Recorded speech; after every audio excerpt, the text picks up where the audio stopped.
Castillo, sus perspectivas respecto a la inminente crisis alimentaria que tenemos y sobre todo en el factor y en el contexto nacional. Ha habido una demora con la adquisición de los fertilizantes, se abrió nuevamente este proceso de adquisición. ¿Qué nos viene en los próximos días?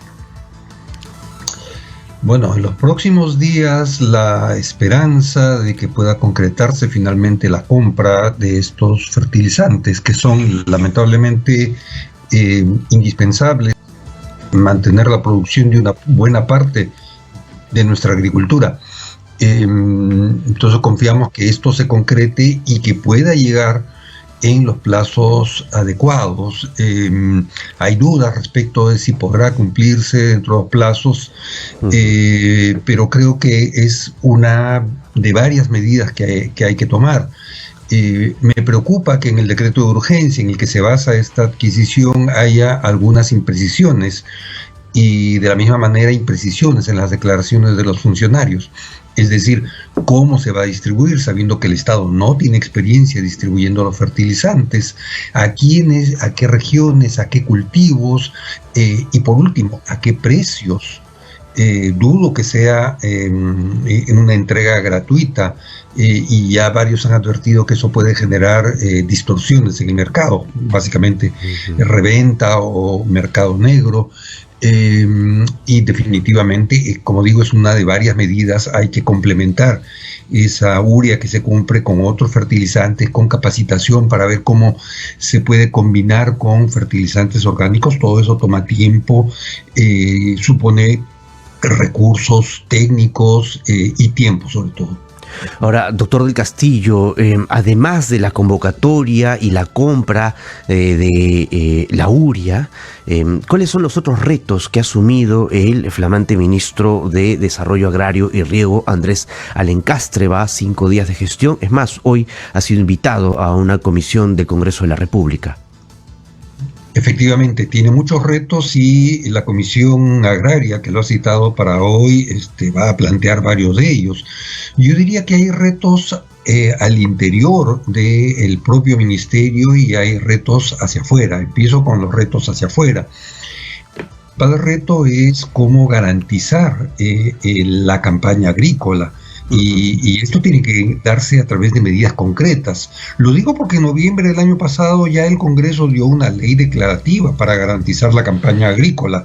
Repito, una ley declarativa sin mayor efecto. Este gobierno dio una norma igual, señaló la emergencia agraria hace más de 2 meses y le tomó 2 meses aprobar el decreto de urgencia y van pasando varios días y todavía se necesita algunas medidas. Entonces creo que ese es el principal reto, cómo garantizar la campaña, pero al mismo tiempo cómo proveer también a los agricultores familiares de mecanismos para que puedan enfrentar esta crisis. Y eso tiene que ver con, por ejemplo, compras públicas de alimentos de la agricultura familiar. Tiene que ver cómo eslabonar esta producción con la necesidad de los comedores y las ollas populares. Entonces ahí hay varias cosas. Y creo que hacia el interno del ministerio hay varios retos, porque él es el quinto.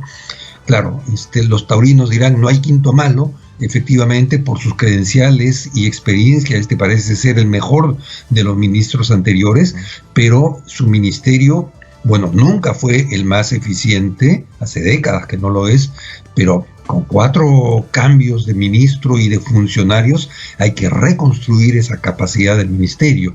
Tiene que eslabonar el trabajo del ministerio con el de otros ministerios, porque esto es una tarea multisectorial.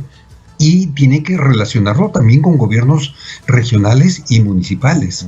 Entonces ahí hay varios retos que él tiene. Y por último, tiene que reconstruir la relación con las organizaciones agrarias que el ministro Sea destruyó, ¿no? Por razones políticas, básicamente generó más bien conflictos entre las organizaciones agrarias, que son aliados básicos para enfrentar esta crisis.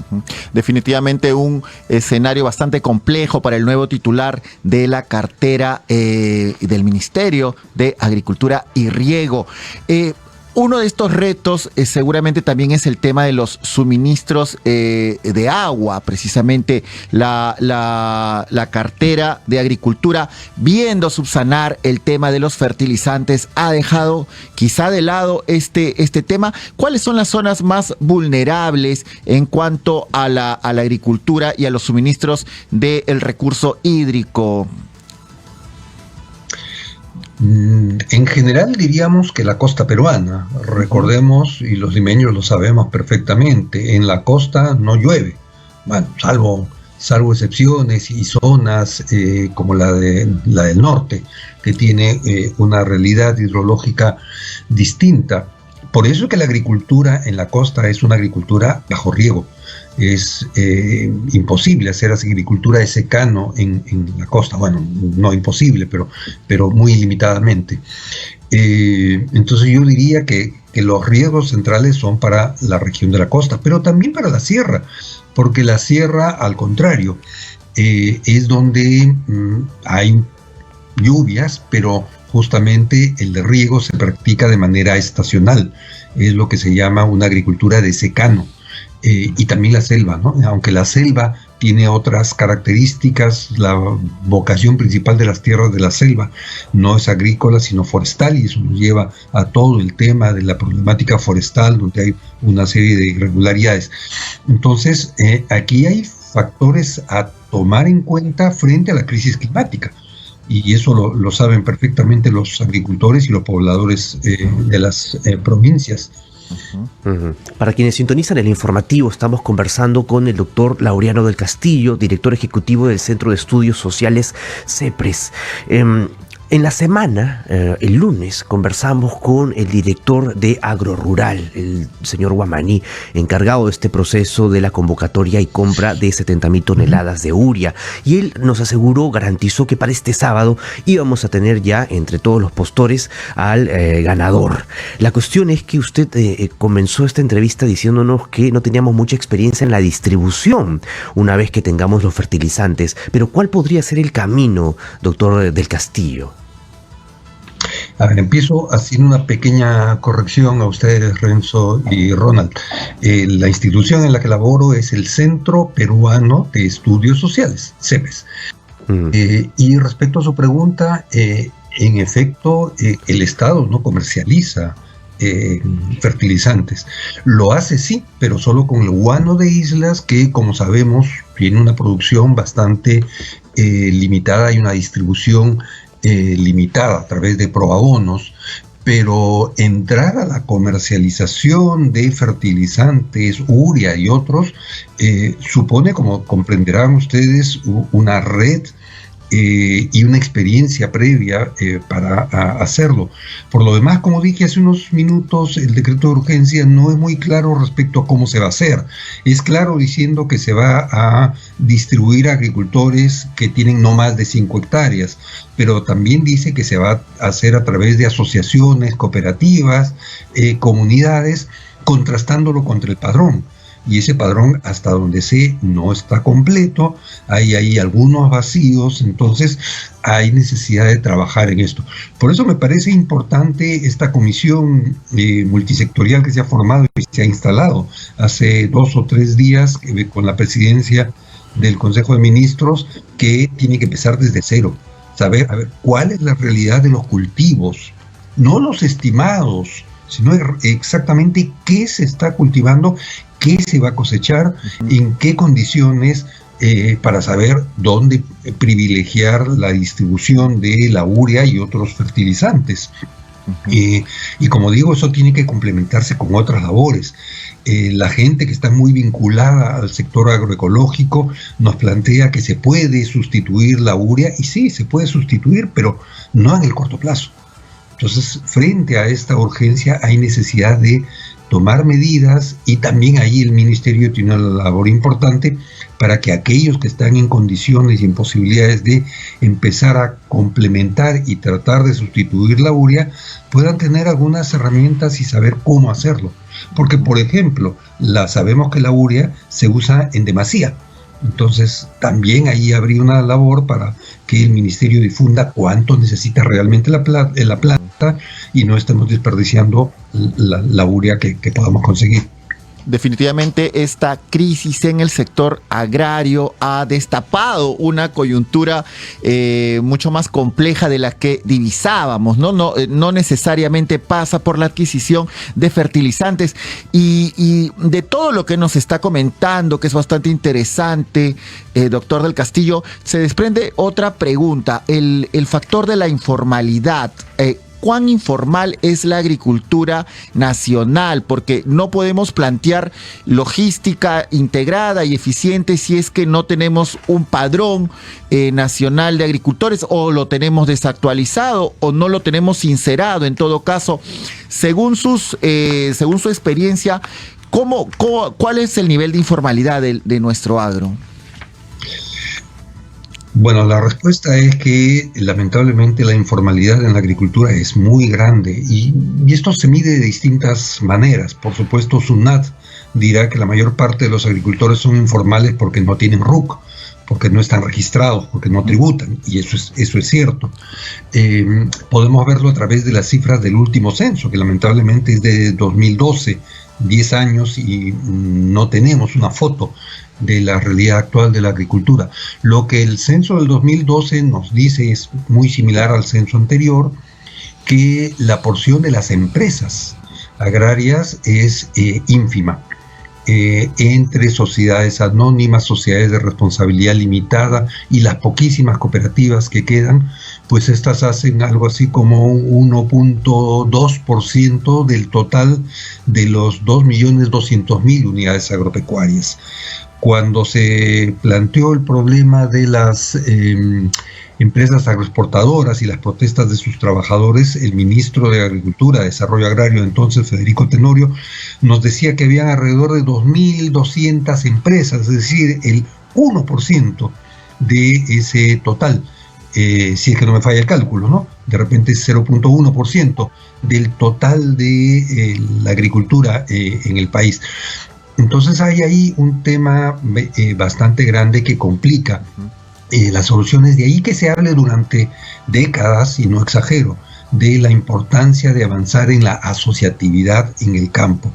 Pero eso supone, más que leyes y simples declaraciones, también un trabajo sostenido del Estado peruano para fomentar cooperativas y otras formas. Lamentablemente no tenemos una forma jurídica atractiva que se adapte a la realidad de los agricultores. Entonces, por eso lo que tenemos es un 99% de los agricultores que actúan como individuos, como familias, que son en realidad pequeñas empresas informales, y una minúscula porción de la agricultura formalizada. Doctor del Castillo, hay una actualización respecto a la compra del Midagri y el fertilizante. Comentábamos que desde Agrorural se habían comprometido a que viernes o sábado teníamos la compra, pero el ministro Alencastre ha informado anoche que esta se extendería hasta el lunes 13, y así vamos corriendo un poco los días. Es más, ha dicho que ya no sería 73.000 toneladas, sino que podrían ser 106.000. La cuestión es que si se va extendiendo, si nuevamente se declara desierto, si no encontramos un buen postor que nos garantice la llegada, ¿cuál sería la expectativa para la gran campaña 2022-2023 si no llegamos con este abastecimiento oportuno? Bueno, evidentemente las declaraciones del señor Guamaní de Agrorural han sido bastante positivas, optimistas, ¿no?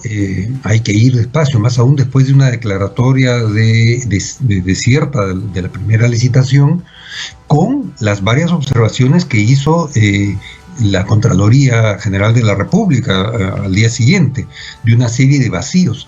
Entonces, confiando que esta segunda licitación ha cubierto esos vacíos, hay que tomar las cosas con seriedad y hacer el trabajo con cuidado para evitar justamente que haya otra declaración de desierto. Entonces es entendible que el plazo se mueva un poco más para dar tiempo a las empresas serias a que hagan ofertas. Esto no es una cosa instantánea, no es como ir a la bodega y preguntar a cómo está el tarro de leche, ¿no? Evidentemente hay necesidad de precisar qué se va a comprar, con qué características, dónde se va a depositar, qué plazos, qué garantías, etcétera. Entonces, entiendo que en efecto esto lo haya corregido el ministro diciendo que va a tardar unos pocos días más. Pero ¿qué ocurre si no llega? Y ahí yo creo que el ministerio debería tener un plan B y hasta un plan C. Como dije, hay posibilidades de complementarlo, sí, pero eso hay que empezar a trabajarlo desde ya. Como dije hace unos minutos, nos preocupa también el que haya, según tengo entendido, stock de urea en manos de los comercializadores de estos productos y otros insumos que no está siendo adquirido precisamente por el precio. Entonces habría que saber desde ya cuál va a ser el precio al que se va a vender esto. Indudablemente, si lo vamos a comprar carísimo, no puede venderse a los precios de antes de esta crisis. ¿Quién va a asumir esa diferencia y cómo va a ser asumida? Entonces creo que ahí hay necesidad de varias medidas que hay que ir trabajando desde ya ante una eventualidad, un suceso negativo que puede ser que tengamos una segunda licitación desierta.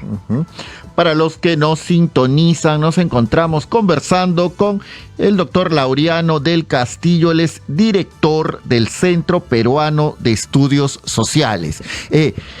Algo que se esbozó durante la gestión del ministro Sea, precisamente fue, a colación de la falta de fertilizantes, fue la creación de una planta que tenga, que podamos tener fertilizantes, porque esta crisis quizá no solamente se prolongue, sino se repita en las próximas campañas agrícolas.